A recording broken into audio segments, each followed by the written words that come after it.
Hello Facebook, hello world. It's the Edward Jones Reporter's Inbox. I'm Anthony Castrovince, reporter and columnist for MLB.com. I'm here to take your questions, whatever's on your mind at this early stage of the 2019 season. Their first question today comes from Brooks. Wants to know, what did I think of Bryce Harper's ejection last night? Will he get suspended? Harper has a history with the home plate umpires, to say the least. He's been ejected, I believe the number was 10 to 12 times in his career by 10 to 12 different umpires. So at least he spreads that love around as far as arguing with those guys back there. But it's just part of his nature. But I thought Jake Arrieta really calling him out on it, saying we need you in that game. I thought that was really cool, and I thought that was maybe a good step forward for Bryce Harper with the Philadelphia Phillies. I think with the Washington Nationals, quite frankly, Bryce Harper got away with being the face of that franchise in many ways. Didn't get pushed quite the way that Jake Arrieta pushed him in those public comments last night, and Bryce owned up to that. So actually, I think that was a positive moving forward for that relationship. It's obviously going to be a long-term relationship, but he has to be a leader on that team moving forward, and Jake Arrieta was absolutely correct. He needs to be in that game. Next question comes from Michael Rice. I know it's early, but if you had to identify one weakness of the Tampa Bay Rays, what is it, and how do you fix it? Look, I don't see a glaring weakness on that club. I love what they did in that lineup, really under the radar, to identify some hard hitters. I'm here in Cleveland right now. Yandy Diaz, always profiled as a guy with huge exit velocity, but on the ground, you're starting to see him elevate it quite a bit. The things to acquire Austin Meadows and Tyler Glasnow, former top prospects of the Pirates, and help those guys untap their potential. That's huge for that club moving forward. But you always wonder about the depth, especially in the lineup, if they do have a run of injuries, and we've seen that a little bit with Meadows here recently. And maybe in the bullpen, the overall depth of the bullpen. I love the back end of the bullpen anchored by Alvarado, but is that overall unit going to be a strength this season? That's something they can definitely patch up. They can patch up any weakness. That's maybe underratedly the greatest asset of the Rays is they have financial flexibility. They have a $60 million payroll. It's actually about $15 to $20 million less than it was at this point a year ago. And they got a great farm system. So you always wonder, will they go all in on a midseason trade if they are where they are right now in the AL East? It's a big bet for a small market franchise, but if there's ever a time to make it, I'd argue this season is the time to make it. The Yankees have obviously been banged up. Red Sox are dealing with the effects of that long run to the World Series, so we'll see where things are midsummer. But if the Rays are there, if they're in the mix for either the division title or the wild card, boy, they're in a great spot to capitalize on it and perhaps make an impact acquisition. Next question comes from John Marco. Not John Carlo, John Marco. Do you think the New York Yankees' recent success will continue in spite of all the injuries they're dealing with? You got to give a lot of credit to the Yankees for as well as they've played with legitimately, more than the payroll of many major league clubs is on their injured list right now. They have 13 injured players. They have 12 wins. Pretty good ratio, really, to have that many injuries and almost have the same number of wins at this late stage of April. But I think the success can continue. They got some guys over their skis. There's no doubt about it. And not that he's over his skis, but Clint Frazier has really taken advantage of that opportunity. It was tough to see him twist his ankle last night. Hopefully he's okay moving forward, because that's the last thing they need is another injury. But they've shown great depth, and great triumph through adversity so far. Will it continue? I think it can, mainly as a function of the schedule. They've had one of the weaker schedules in the early part of this season, and that really continues into May. So if there's no good time to have 13 injured players, especially when their names are Aaron Judge and Giancarlo Stanton and Miguel Andujar, et cetera, et cetera, et cetera. But the schedule, as it was presented to them early in the season, that was a good point for the Yankees to kind of endure this and then perhaps be a strength moving forward as they infiltrate these guys, back in the lineup. Gary Sanchez coming soon, Giancarlo Stanton coming soon, Andujar is progressing well, perhaps avoiding surgery there. The Yankees, believe it or not, could end up stronger from this because they'll have some rested bodies late in the season. Now that's assuming that they don't continue to have the run of injuries at the rate that they have here in the early portion of the schedule, but law of averages, right? Next question comes from Joseph DeAndrea. Where do you think the best fit for Dallas Keuchel would be at the moment? I'd say Mets, and it's not just because I'm a New York Mets fan. Yeah, you're in the tank for the Mets, but you just might be right, Joseph. That was Brodie Van Wagenen did great work to really be aggressive with that Mets roster this offseason. But the one area he left untouched was the rotation. On some level, you understand it because we all have said for years the Mets can have a dynamite rotation if they stay healthy, if they perform up to their capabilities. But obviously, that hasn't been the case. Jacob deGrom currently on the injured list. That's not a major concern, but he hasn't been deGrom-like in the early going. Noah Syndergaard has struggled in the early going, so they have one of the worst rotation ERAs in baseball. Yeah, that would be a tremendous fit for Dallas Keuchel, I think. Jason Vargas is in the back end of that rotation, but they could probably stand to upgrade the overall unit, and they probably have the resources to do it, I think. But yeah, there's other fits. The Brewers rotation strikes me, and maybe this is Keuchel, maybe this is Gio Gonzalez who's out there right now, but the Brewers also come to mind as a team that could definitely stand to upgrade the rotation because the pressure they're putting on that great bullpen. Josh Hader specifically, are they going to wear that guy out, the way they've had to use him early on? So those are two teams that definitely jump off the page for me. Next question, Andrew Max. Could the Rays draft a catcher in round 1 or 2 of the draft?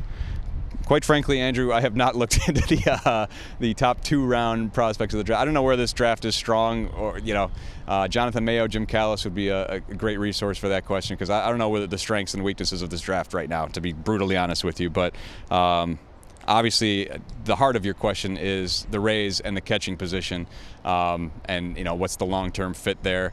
I thought that was a team that would have made sense to go after JT Realmuto. What we were talking earlier about, the Rays strengthen their farm system, and will they utilize it in a major trade? They obviously steered. They didn't get the deal done for Realmuto, but Zunino is a good option for now. 6th question from Matthew Wood.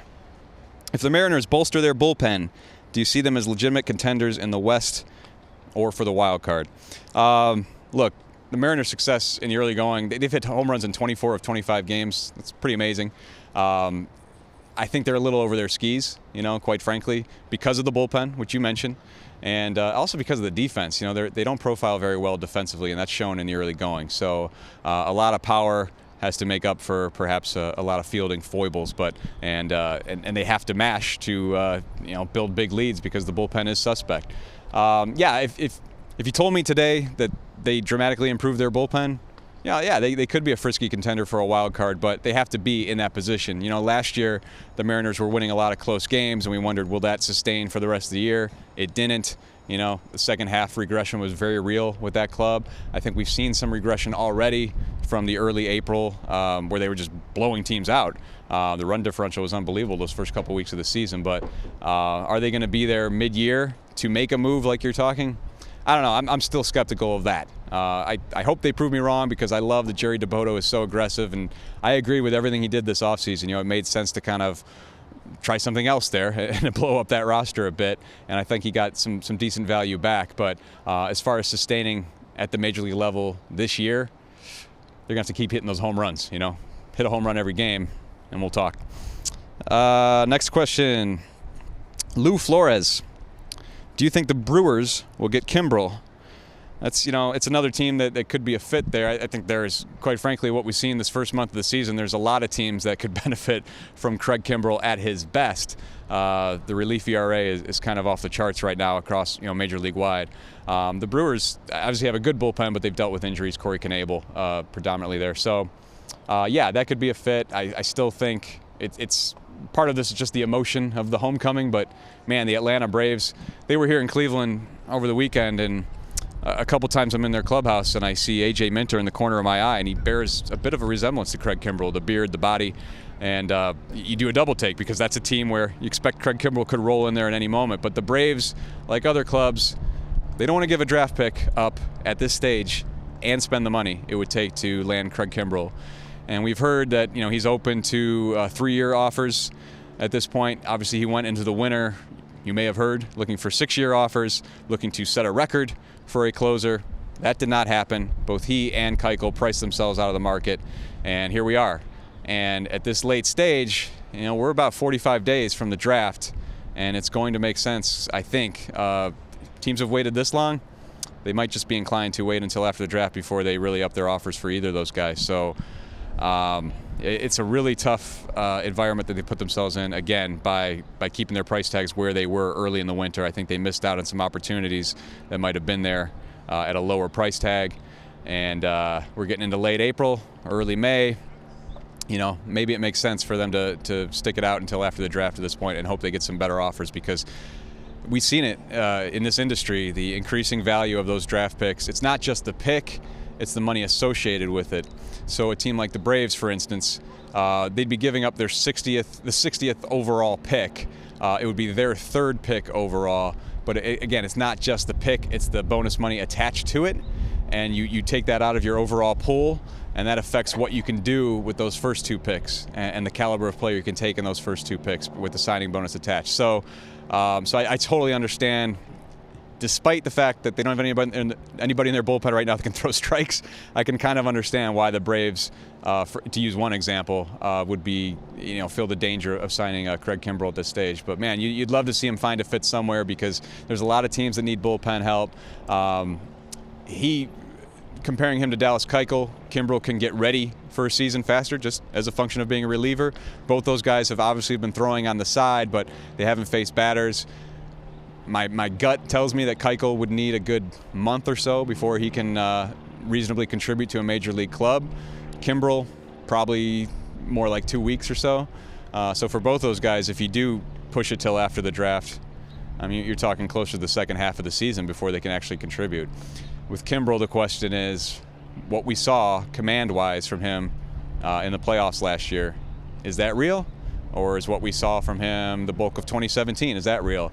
I keep looking back at, we had the same questions about Craig Kimbrel after 2016 that we have now, and he really rebounded in a major way in 2017.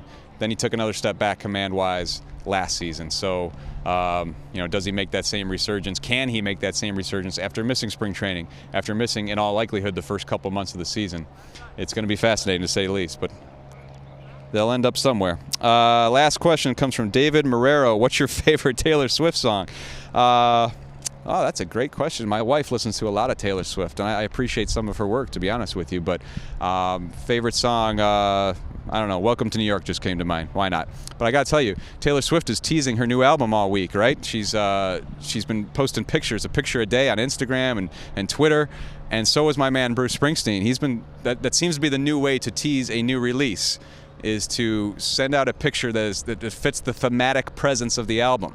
So Bruce is if you go on his Twitter, he's posting some pictures of trees.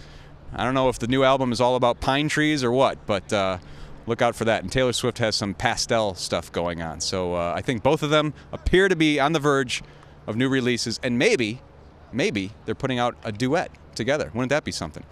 That's all for today with the Edward Jones Reporter's Inbox. Look, we talk about baseball, we break some music news perhaps. It's a good place to be. I want to thank you all for your questions, and we'll see you next time.